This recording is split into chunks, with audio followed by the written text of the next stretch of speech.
Thank you, Mary. Let's start at the beginning. Can you tell me about your early days in Sunday as well, when you joined? Well, I go back a long, long time now. And when I remember the very first time that I came to Sunday as well, it was 1953. And my sister was playing in the finals of the junior tournament, and the family came up to watch. I was absolutely amazed at the amount of people, all dressed in their summer finery and totally absorbed in watching the tennis. And there and then I decided I wanted to be part of this. And I think that was my love affair had started with Sunday as well. At that stage, it was a man's only club, and the only time that a junior could come into the premises was for the junior tournament. Then, in the later 50s, I played in the junior tournaments myself, both under 15 and under 18. They were memorable occasions, and I can't really imagine growing up without having that special week every summer.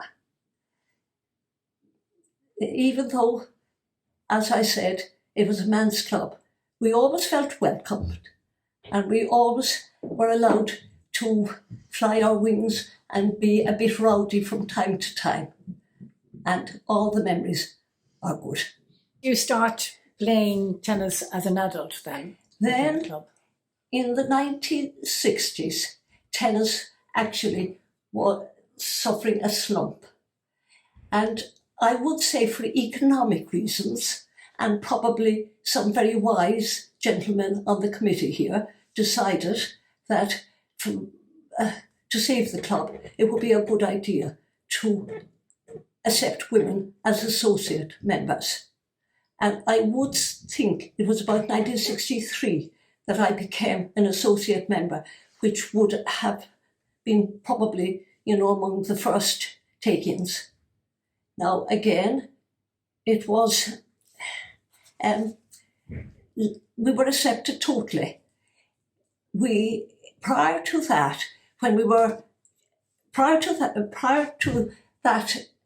becoming an associate member, I had played here as an invited guest by a member.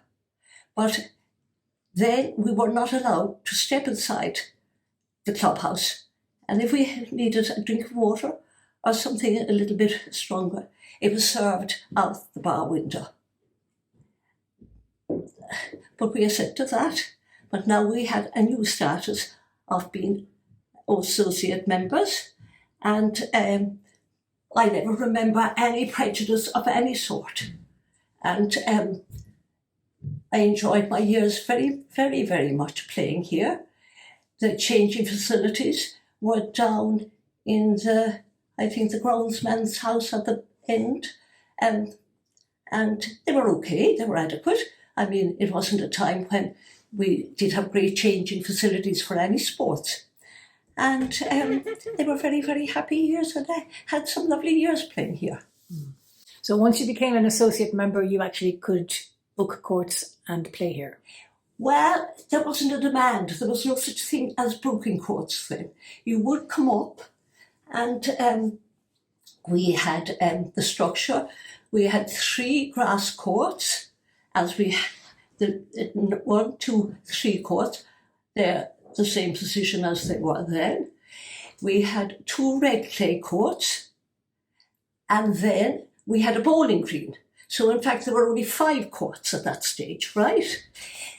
As the tournaments and tennis became more popular again, the bowling green would be converted into grass courts for both the junior tournaments and the senior tournaments, right?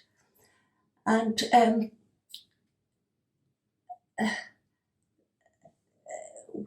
that was the way it continued for quite a few years. And then, as the 60s progressed, tennis was getting more popular and things were changing. And there was more money in Ireland, and people started to build their own courts in their own houses, and these were tarmac courts. Now, all my youth, tennis was a seasonal sport, maybe from early May to September. But all of a sudden, it was discovered we could play tennis for 12 months in a year. And I think tennis underwent a huge transition period during that time. And Sunday as well, in response to that, they changed, they converted. The first change was the conversion of the two red sands, the red clay courts. And they became tarmac courts. And the reason why they changed, the red sand clay courts were lovely to play on, but they required maintenance, and maintenance was costly. And so the tarmac courts, which they thought was going to be God's gift to everyone, required no maintenance. So we got two of these tarmac courts. And then a few years later, as tennis did become more popular, as surfaces improved, the 3 grass courts on the bowling green were converted to tennis quick courts. And after that then, another huge improvement was lighting the courts. So now actually tennis became a 12-month sport. And it changed as well because people who would never have thought of playing tennis started to play as adults, and the old order went and the new order came. Now, I mean, in my youth and all during the 50s and the 60s, tennis was lawn tennis. And all over Ireland, I'd say most towns had their little clubs. They were all lawn tennis, right? So this was a huge transition, going from the lawn to the hard court surfaces. And of course, it was better for tennis, but it was probably difficult for those who had grown up playing grass court because it was a very refined game and the whole lot. It was very different. But anyway, we adjusted. And I mean, like, I always loved tennis. And I kind of really could never understand growing up without having tennis, and I always encouraged everyone to try tennis. And now I'm so delighted to see all sorts of people coming in and starting the game, and every ability now was accepted. Whereas really in my youth, if you weren't kind of reasonably good, forget about it, right? But now, and Sundays were fantastic really insofar as being able to predict the future and to see what was necessary and to gear the club accordingly. And I must give great credit to Greg Morris, who was our long-loved coach, because he started the ladies' mornings, and that was absolutely fantastic. Say somebody new comes to Cork, wanted to play tennis, they know no one else. They came up to the court, they couldn't have met a more polite, nicer man than Greg, who introduced them to friends. And I'd say that friendship is still going today. Then, of course, the juniors, who were kind of maybe frowned upon a little. And then the club realised that it was very necessary to nurture juniors.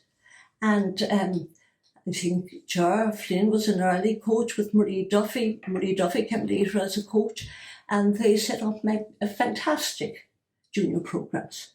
In fact, so good that at one stage one thought the juniors were going to overrun the whole place, but that was wonderful because we needed them. After that, I suppose I'd say veteran tennis. I mean, that really opened lots of doors. And Kay Stanton must get a lot of credit for that, who took an interest immediately in that branch, both at club, provincial and international level. And all you have to do is look at the board down below and see all the club members who have managed to represent their country. And that I would give a lot of credit to Kay. And tell me about your experience as an international player. Oh, well, yes, I was very lucky. I've had some great trips away, right? But I suppose, thinking back, I suppose they were wonderful, but they were kind of isolated. Thinking back on tennis, really, I associated maybe a lot more with the matches I played for Sundays, well, my time spent down here, the glorious afternoons, even the American tournaments. I think they still spring to my memory more so than my kind of selfish trips of being away. Well, I'm not sure. But I've had some wonderful times. I've gone to Australia, I've gone to Salzburg, I've gone to Spain, France, and very nice trips, right? And they're all lovely in my memory. I was away for about 10 years, late 60s, 70s. And when I came back to live in Cork, I came down to Sunday as well to reapply for membership. And that afternoon, I saw Dr. Jim O'Neill out on one of the tarmac courts with a group of young boys coaching them. I really was very, very impressed because this had not happened during my youth. And I said, when I become a member here, I would like to do something like that. So as time went on, I did become the member, and I did ask whether it would be feasible if I started something like this. This is before we had proper coaches in the club, and coaches were few and far between in tennis anyway. So Niall Coffey and I got permission to start a Saturday morning session. And for many, many years, Niall and I would come here at 9:30. Every kid was welcomed, no matter what their standard. We didn't coach them, but we organised games for them and had little tournaments between them. And these kids grew to love these sessions and became fine tennis players. And nothing gives me greater pleasure now than when I still come down every year to the junior tournament to find all these kids here, grown women now, but they're there with their own children. And they always come up and say how they appreciated those Saturday mornings and the love they got for tennis. Lovely, a lovely memory. Yeah, that was I think that's my favourite memory. I nearly forgot that one, right? So can you tell us about parks tennis? Yeah, well, I was very, very happy when I heard that the city council, whatever part of it, whether it was the corporation, I'm not sure, who started this tennis to encourage kids who wouldn't have had the tradition of tennis in their families. And they actually had a good programme that I think was operative in England. And they employed numerous people who were good tennis players themselves. And the club signed up to the parks tennis. And we would take, between the different clubs, we would take kids who showed an interest and who had some ability. And they would become members of the club. And I always thought this was really, really a great thing, because you could grow up in Cork and you could be walking up and down the Mardyke and you never knew what was inside the gates here. And I felt it should be shared. So it really used to give me great joy when the parks, they'd have tournaments and the whole lot, and you would come in. It might irritate you because you wouldn't be able to have your game. All the courts were occupied. But these kids who would never have known what was inside the gates were playing here. And I thought that was a great progress. And we produced some excellent players. Tell us about your year as captain. Oh yeah, well, I was very fortunate because it was 1999, the year of our centenary. So it was a very, very special year. So to celebrate it, we decided at tennis committee level that we would invite every club all over Munster to come and visit Sunday'swell on a Saturday night. I didn't realise at the time what I was taking on, because it went on for a long, long time, for the whole year, I think. But it was a wonderful experience, and it was great for clubs, small clubs who had never come here, and they came and they marvelled at the place, and it was lovely to share our beautiful club with them. But I suppose what resulted out of that year was a remarkable outing, and this was a trip to Wimbledon. So how it came about, at a tennis committee, Greg Morris suggested that we should write to Wimbledon and tell them that we were celebrating our centenary.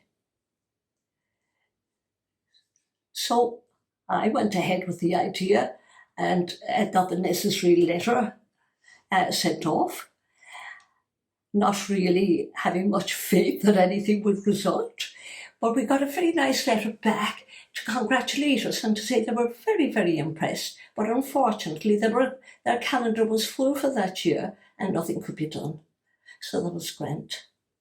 But the following year, I get a phone call to say, we've got a letter from Wimbledon, and a party of about 12 people have been invited to go over for 2 days.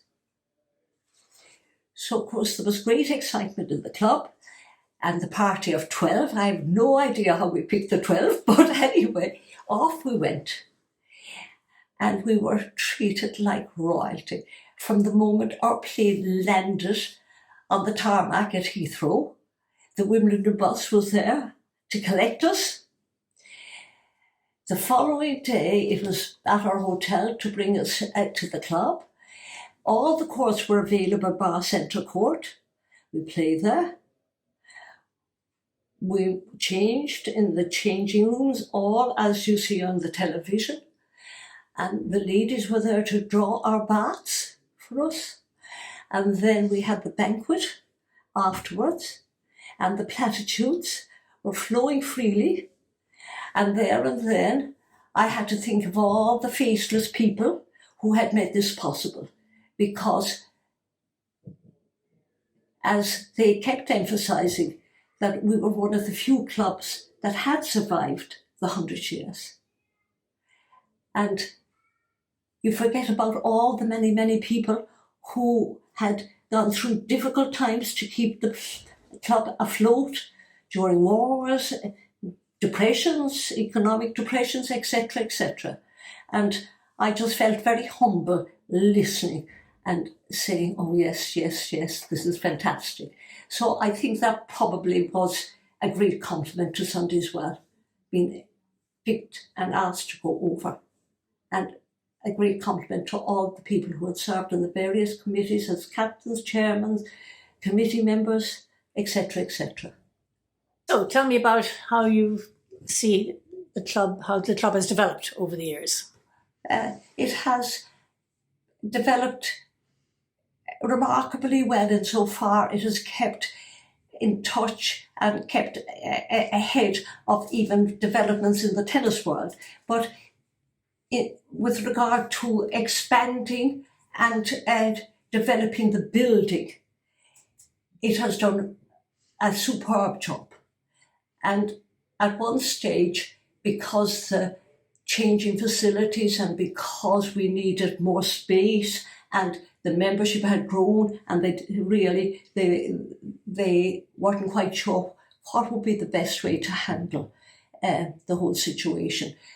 The powers to be were very, very democratic, and they sent out questionnaires and asked for the members' opinions and gave the choice as to whether a total new building should be erected or whether the facade, the Victorian facade that was built in 1899, should be retained, and listened to what the members had to say.